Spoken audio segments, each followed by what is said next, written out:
আমি বুজিম যে সিম্পলিফাই অৰ্থাৎ সৰল কৰা অংক কেনেকৈ কৰে। এতিয়া মই তোমালোকক কেইটামান ইয়াত বুজাই দিম, তোমালোকে ভিডিঅ'খন মনোযোগেৰে চাই থাকিবা। চাম ইয়াত 4 নম্বৰতো আমাৰ কি আছে, আমাৰ যিহেতু ইয়াত যোগ বিয়োগ আৰু পূৰণ আছে। এতিয়া আমি পূৰণৰ কামকেইটা আগত কৰি ল'ম। ইয়াত আমাৰ 3টা পূৰণ আছে, পূৰণৰ কামকেইটা আমি আগত কৰি ল'ম। এতিয়া আমি প্ৰথমৰখিনি তেনেকৈ বহুৱাই যাম।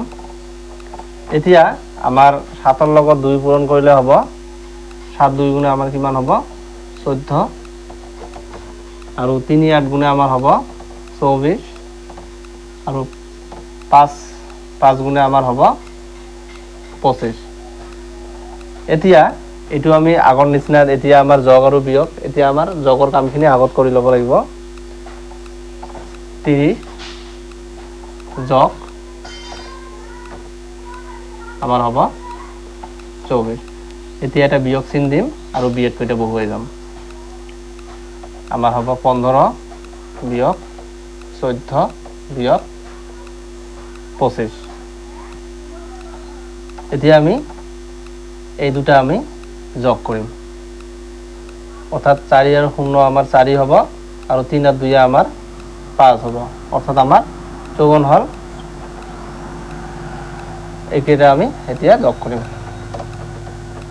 এতিয়া আমাৰ 5 আৰু 5 10 আৰু 4 আমাৰ 14 হ'ব, 14 4 হাতৰ 1, তাৰপিছত 1 আৰু 1 2, 2 আৰু 2 4 আৰু হাতেৰ 1 আমাৰ 5 হ'ব।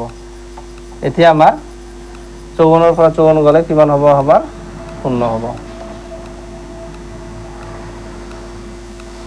এতিয়া আমি 5 নম্বৰটো চাম, তাত কি দিয়া আছে।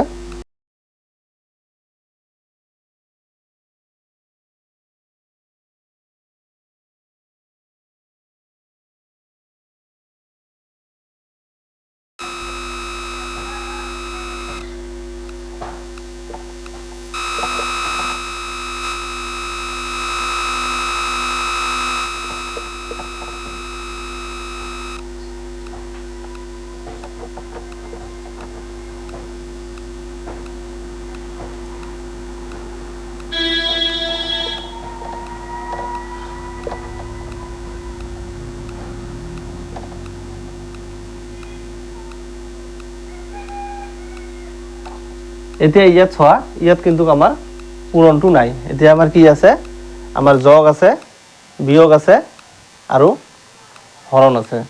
এতিয়া আমাৰ যদি এই 3টাৰ ভিতৰত আমাৰ প্ৰথমত কোনটো কৰিব লাগিব, আমাৰ প্ৰথমত কাম কৰিব লাগে, পূৰণ থাকিলে পূৰণটো কৰিব লাগে আৰু হৰণটো থাকিলে আমাক হৰণটো কৰিব লাগে। তাৰপিছতহে আমি যোগ কৰিম, তাৰপিছতহে বিয়োগ কৰিম। তোমালোকে সকলো সময়তে এইটো মনত ৰাখিবা যে আমাক প্ৰথমত পূৰণ নহ'লে হৰণৰ কামটো কৰি ল'ব লাগিব, তাৰপিছত যোগ কৰিব লাগিব, তাৰপিছত আমাক বিয়োগ কৰিব লাগিব। এতিয়া আমি ইয়াত এতিয়া কিটো কৰিম, এইটো হৰণটো কৰিম আৰু ইয়াত এটা হৰণ আছে আৰু এইটো আমাৰ হৰণ আছে। তেনেহ'লে আমাৰ 30ক 6ৰে হৰণ কৰিলে আমাৰ হ'ব 5 যোগ 2ৰে 8ক হৰণ কৰিলে আমাৰ হ'ব 4 বিয়োগ আৰু 4ৰে 16ক হৰণ কৰিলে আমাৰ হ'ব 4। এতিয়া আমাৰ চিধা চিধিকৈ আছে, আমাক একো কৰিব নালাগে। এতিয়া আমাৰ 5 আৰু 4 আমাৰ হ'ব 9 বিয়োগ 4। 9ৰ পৰা 4 গ'লে আমাৰ হ'ব 5। এতিয়া আমি 6 নম্বৰটোত যাম।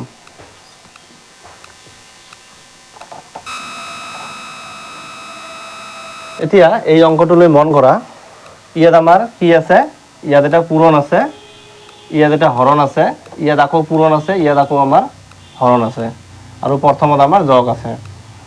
তেনেহ'লে আগত যিকেইটা আমি অলৰেডি কৰি আহিলোঁ, ইয়াত আমি যদি লক্ষ্য কৰোঁ, তেনেহ'লে আমাক কি কৰিব লাগিব, যিহেতু আমাৰ প্ৰথমত পূৰণটো আছে, সেইকাৰণে আমাক কি কৰিব লাগিব, পূৰণটো প্ৰথমত কৰি ল'ব লাগিব। এতিয়া 2 যোগ 5 3 গুণে আমাৰ হ'ব 15 বিয়োগ, এতিয়া আমাৰ হৰণটো আগত আহিছে, এতিয়া আমাক কি কৰিব লাগিব, হৰণটো কৰিব লাগিব। এতিয়া আমাৰ 18ক 9ৰে হৰণ কৰিলে আমাৰ হ'ব 2 যোগ, এতিয়া আকৌ আমাৰ পূৰণ আৰু হৰণৰ ভিতৰত আমাৰ পূৰণটো আগত আহিছে। এতিয়া আমাৰ হ'ব পূৰণৰ কামটো 21 বিয়োগ, এতিয়া এইটোৰে এইটো হৰণ কৰিলে আমাৰ হ'ব 3 এতিয়া আমাৰ সেম আগৰ নিচিনাই জগৰ কিটা আগত কৰি লম এই দুটা জগ আছে আৰু এইটো জগত আছে 2 জগ 15 জগ 21 বিয়োগ 2 বিয়োগ 3 এতিয়া আমি এই তিনিটা যোগ কৰিম এইটো আৰু এইটো আমি যোগ কৰিম 5 আৰু 2 এ 7 হ'ব আৰু 1 এ 8 হ'ব আৰু ইয়াত আমাৰ দশৰ ঘৰত এই দুটা আছে 2 আৰু 1 আমাৰ 3 হ'ব 38 বিয়োগ এই দুটা আমি যোগ কৰিলে হ'ব আমাৰ 5